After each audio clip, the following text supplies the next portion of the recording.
what age did you start questioning what you had been raised in? I don't know if there was a particular age. It was kind of gradual, but I remember even back to when I was getting baptized, I just kind of felt weird about it.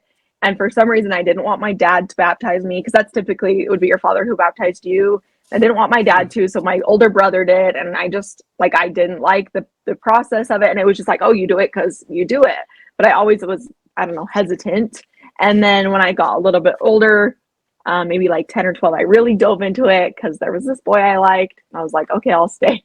But at this point, some of my older siblings were leaving. So I had kind of seen that. But I wouldn't say that I was yes, I want to leave, probably till I was maybe 14 or 15. Okay. Still, that's a young age. Yeah. Yeah. But also so interesting that you say at 8 years old, that's when you were baptized. Is that correct? At 8? Mm-hmm.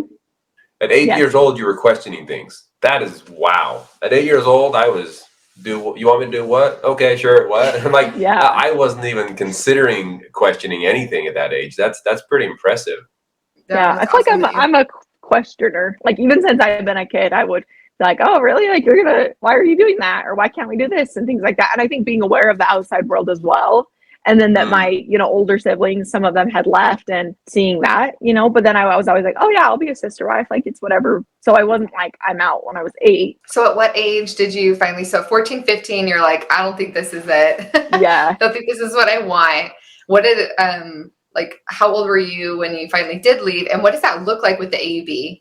It's not, anything dramatic or crazy. And most of the people, like I said, still have relationships with their family. For me, it was kind of just, I don't want to do this anymore. And I stopped going to the meetings and just make little changes. I got my ears pierced. And I think those were little things that I was okay, I'm not going to be in this, but I wasn't going to tell my parents, I am leaving the group. It was just slowly fade away.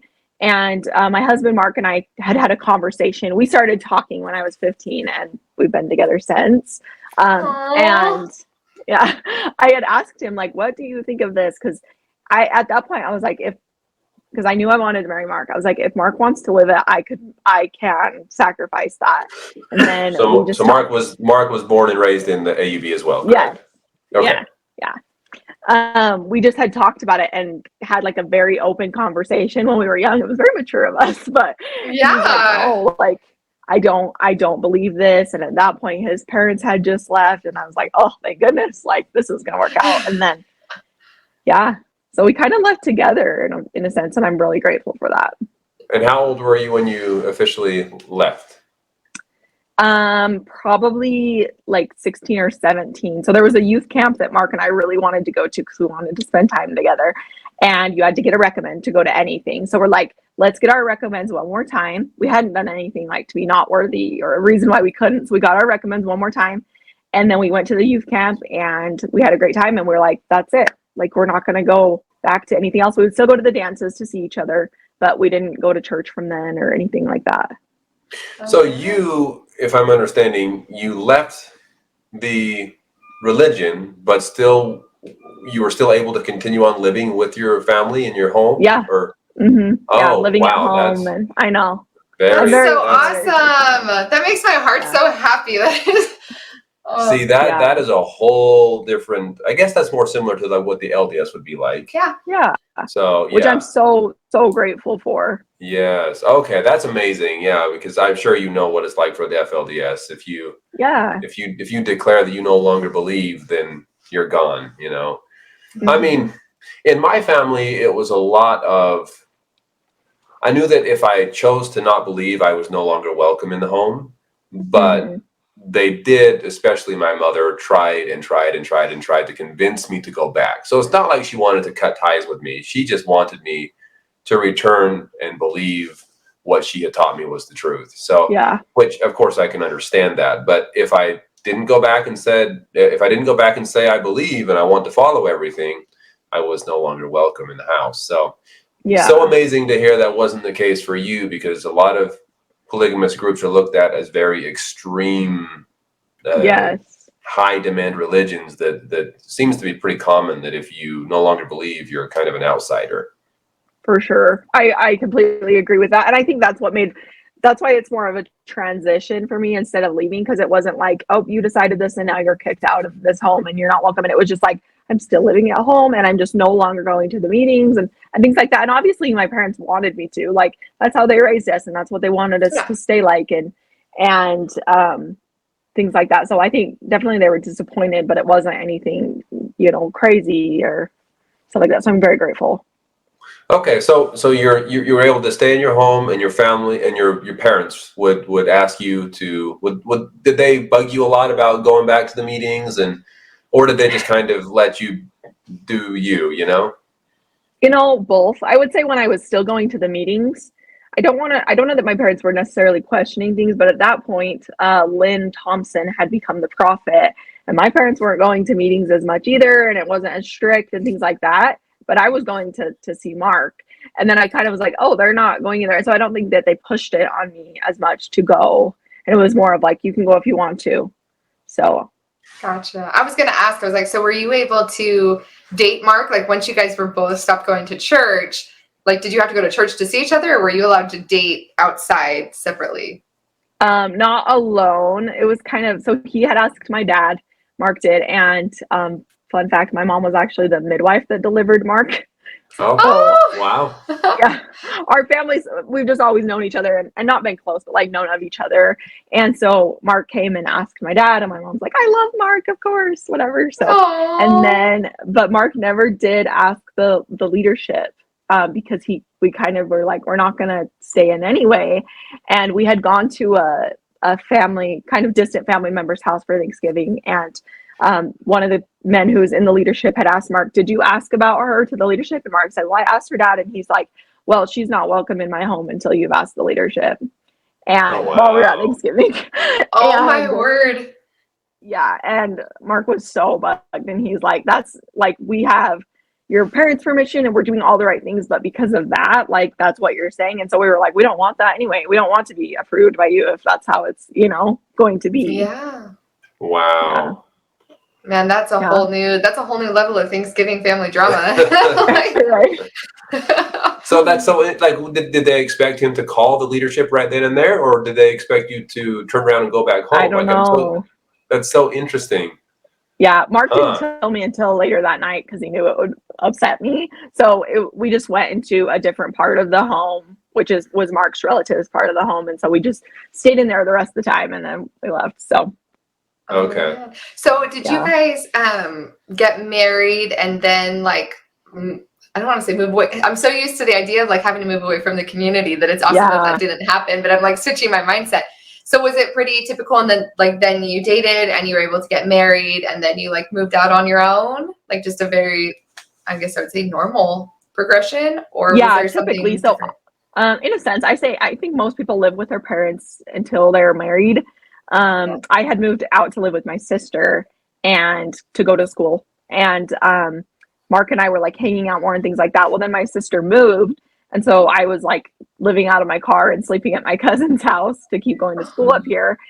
And Mark and I really wanted to live together before we got married, and so we ended up getting an apartment together before we got married, and that was when stuff blew up. That was scandalous. Right? That was bigger than us like leaving the group. Like it was like, you're not living together before you get married. And I told my parents on a Thursday and we moved in on a Saturday, and we were both adults as well. So wow. So that was what upset my parents. Okay, so that which caused I some drama. understand. Yeah. I was the first of any of the kids to ever live with someone that they were dating or anything like that. And we both needed a home to live in, and we knew that we wanted to live together anyway, but I wasn't ready to get married, and I didn't want to. I didn't want to force it, because even then they were like, you guys need to get married. You need to get married. You need to get married. I'm like, I'm not just going to get married out of a piece of paper. Like, this is a bigger commitment to me. So yeah, things were hard through that, but it got better. Oh, good. So things are good now between the family and all of that? Yeah, most of it's good. I mean, we obviously still have our differences and things like that, but I think because my family has grown and about half of my siblings are still in the group, but half are out. It's almost 50-50 exactly. Okay. And, wow. Yeah, we can still like mingle and things like that, but we definitely have our differences and beliefs. And so I think as our family has grown, my parents have become more open-minded to those things as well. That's awesome. Yeah, there comes a point when half of your children leave that you have to start coming to terms with it, right? As a parent, I would think that's how it would go. And we've seen that in families within the LDS church, families with in the FLDS church, things like that. When so many of the children leave the community or leave the religion, it seems like the parents get to a point where they're like, okay, I gotta keep a relationship with them somehow because so many of them think differently. But yeah, and obviously it's hard no matter what, because all of our parents, it sounds like all three of our parents, when they raise you a certain way and they believe that they have like the truth, and I'm guessing you have the same eternal families and sealed families, right? And so I understand how hard that would be as a parent if that's what you believe. You're going to want your children to fulfill that so that you can be with them forever in the way that they believe is going to happen on the other side. And so, like, I feel for the parents too. Like, I get it. Even Sam's mother, who, she still fully believes in Warren Jeffs and has a huge testimony of that. And I'm just like, she is just such a faithful woman, like, to be able to just do what she believes in her heart. Like, she can't, you can't judge her for that. The situation the situation she's in is hard to accept, but at the same time, I have to admire her commitment, admire her faith. So it's one of those things where I don't choose to go out and try to break down a door and force her to think differently. It's more of a, just know that I'm always here for you. That's my number one goal with anyone from out there, is I'm here for you if you need something. For the time being, I'm not going to try to force you to believe differently, because I don't see how that would help. Yeah. But when you can end up with family members like yours, I think with you is so nice. I was going to say, when my parents were very upset that Mark and I were moving in together, and saying things that were hurtful, and just I could tell it was driving our relationship apart. And I finally just sent my parents a message, and I was like, I'm not going to allow this to come between us. So when you want to like talk and have a conversation and go through this, we can, but I'm not going to sit here and let you say all those things, because the relationship is more important to me. Like, in the end, having a relationship is more important than like getting what I want of moving out. Like, I'm going to do this and I still want to have a relationship with you, so I'll be ready when you are, Oh, that's very good way to handle it. Very good way to handle it. Yeah. Luckily, my older sister was there to help me a lot through that, because she had a kind of falling out with my parents as well, because she married someone who was not in the group.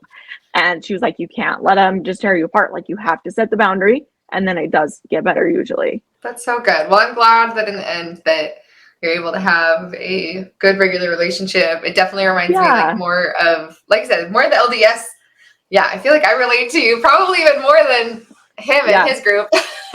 Just a lot more similarities. Yeah, just the polygamy. But I get it. I understand where that comes from. I mean, the LDS people, like, we get it. Or I feel like most people do. Yeah. So I love that we got to talk to you about this, because so many people have questions about the Sister Wife show and what the AUB is all about. And so it's interesting, because I didn't know that much about your group. I mean, just little things here and there that I had heard, but it sounds like it was, like Melissa said, a lot closer to the LDS church, aside from add polygamy to it. And I guess a few things here and there. The doctrine and things. Yeah. Do they read the Book of Mormon, Doctrine and Covenants, Pearl of Great Price, all of the same stuff? Yeah, all of that. Same. Okay. I was going to ask, I was like, do you feel like there were any beliefs that now, after like leaving or looking back, you go, okay, that was a little bit strange, that's unique just to that group? I would think more, not so much the doctrine, but like the lifestyle and the culture of it, like the way that the families acted together, or the way that the women were, or, different things like that. Yeah. More like the culture than the religion. Gotcha. Which I think every single one of our religions has definitely a lot of the cultural elements where you're like, okay, this isn't doctrine. Like, a lot of, if we were to put like everybody's doctrine like in a list, we're going to have way more similarities. And it seems like a lot of the things that are the differences come down to more of the culture than the doctrine itself. Right. For sure. So if you were still, let's say, if you were still living in the group and you were still believing in the group, looking back now, what would be one thing that you would say would make the group or the religion a better religion if they changed it? One thing if they changed. Oh, that's a tough question. I don't know. I'm putting you on the spot. That is hard. I have to say two things probably. Okay. I don't know. Go ahead, do two. I would maybe say like the patriarchy and racism. Like there's just so many problems like that. Like not being accepting of other people and the better than mentality of like those things. Those are things that were so upsetting to me, and seeing that, Amen and amen. Yeah. That's what I have to say to those. I wanted to bring this up because we've kind of been focusing on similarities and some of the good things and all of that, but there in a lot of these religions there is the underlying problems that is the racism. There's a lot. And it is the patriarchy, those types of things. So I mean, in my home, it was because this is the way the religion wanted it. I'm not putting blame on my dad or my father, but he was in charge. The mothers just had to listen, and that was that. He was the one that made the final decisions. He was in charge of everything, and the women were supposed to just be obedient, keep sweet, no matter what was the saying. And then the mothers would enforce father's rules to the children, but it wasn't really their rules. It was just them doing whatever he said. Yeah. Was that similar with you with the patriarchy? Like, yeah, I think so. I think more, not as much in my family, but I have such a hard time with letting like a man or even a person above you like tell you how to live your life. Yeah. And tell you all the things, and I hate that. But more in my family, like my dad would have the rules, but then like each mom did things differently as well with her children, which I think is different than the FLDS for sure. Yeah, I mean, it sort of. I mean, every at least my mother would gather us children up and go have side meetings to be like, okay, so I know the other mothers are allowing their children to do this, but we're gonna do exactly what father says, So I mean, there was that.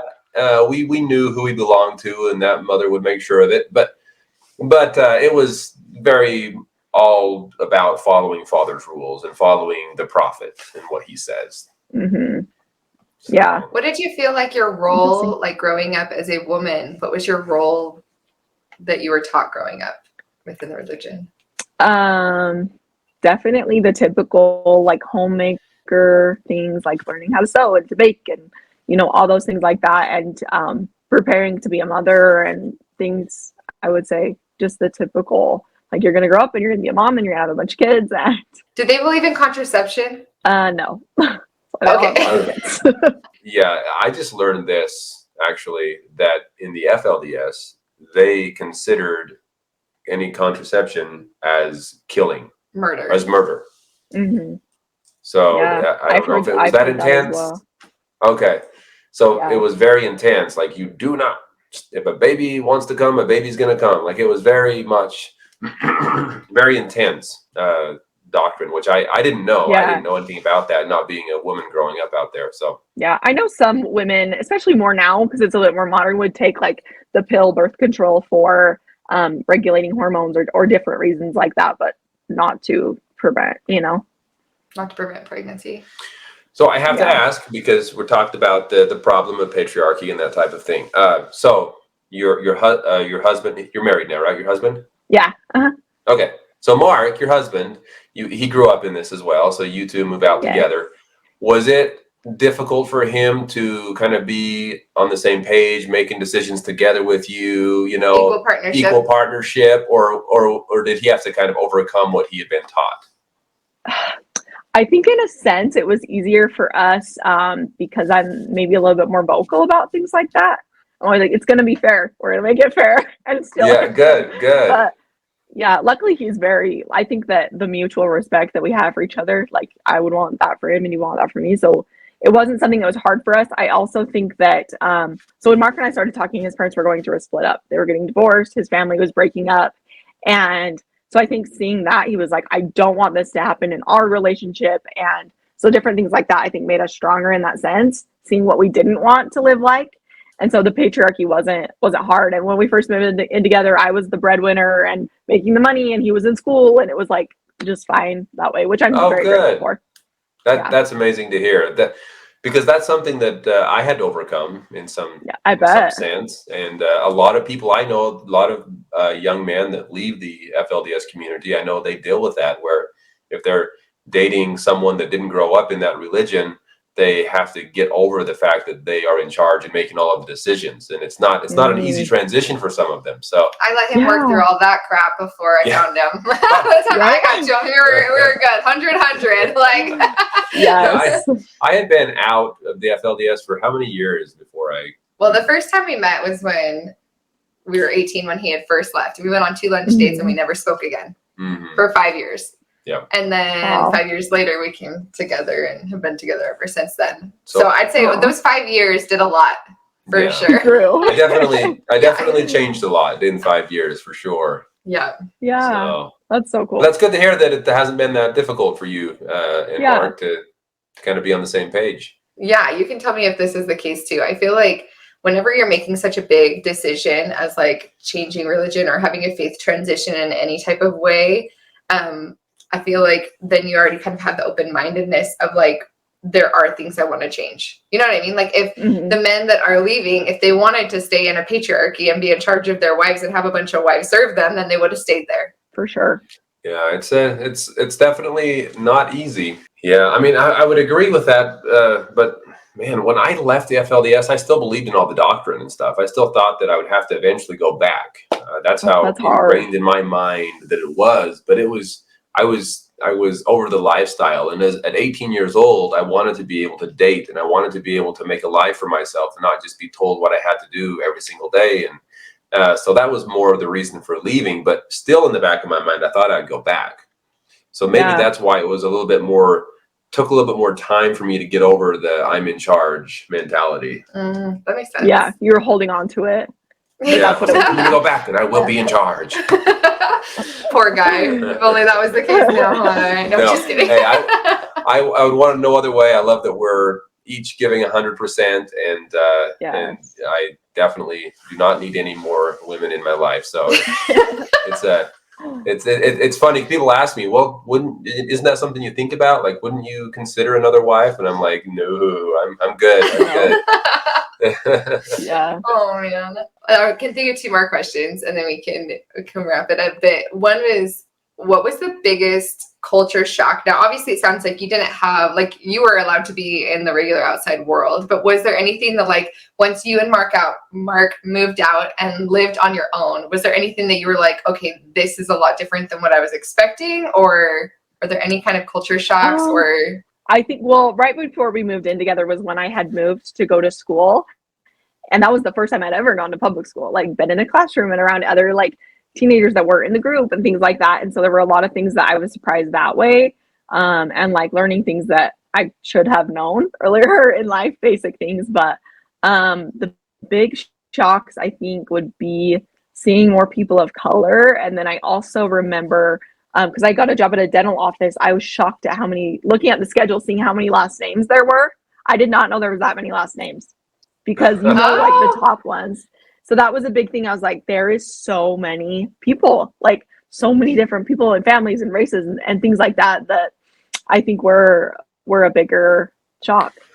Yeah, that's a good one. That's super interesting when you're used to your community. Yeah, didn't realize how many last names. Yeah, I don't remember. Because is that similar for you? Like a lot of similar last names? Yes, in the FLDS, yes, there's a few very, very popular last names and then a couple lesser popular, but there's not a whole lot. There's not a whole lot. And I agree that the whole going to school thing it's hard. Man, it took, So let's see. So you went to high school, you said? No, I didn't. So you went, college. It was a tech college. Yeah, college. Okay.